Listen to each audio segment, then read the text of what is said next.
This video is going to show you how to add chemicals to our swimming pool. First is making sure that you have protective equipment, so you have goggles, mask, and rubber gloves on.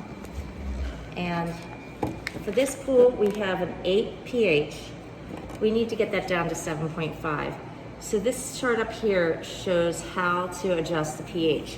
You're either going to add soda ash if the pH is too low, or you're going to add muriatic acid if it's too high.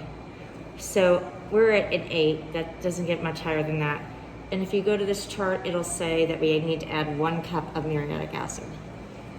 So definitely with your protective equipment for this chemical, and you will notice that it is pretty harsh when you do this.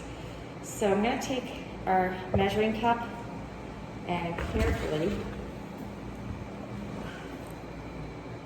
add 1 cup of acid and put the lid right back on, because again, that's pretty potent stuff. You don't want to leave that in. Now we're going to put this right into the water in front of where the wave box is, and then you're going to rinse out the cup. Okay? And carefully turn on the waves. So I'm going to bring over to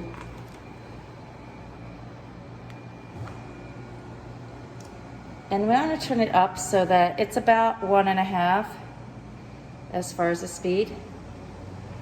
So I'm going to turn it up a little faster than it was before. Okay.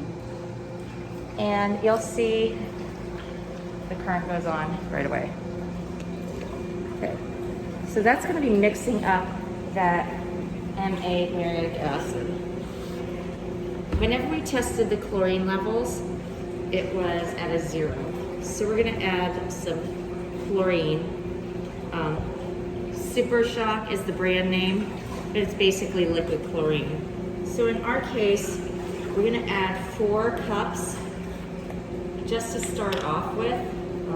This is really, really low and not good for our swimmers to be that low. So I'm going to now take that, pour that directly in front of where our waves are. So I added 2 cups there. I'm going to add another 2 cups. Now the nice thing about the endless pools is because we have the current, it can mix up this chlorine right away and any other chemicals that we have. So I'm going to rinse out the cup. And just let that run for about a minute, and that will help us a lot with keeping our pools clean.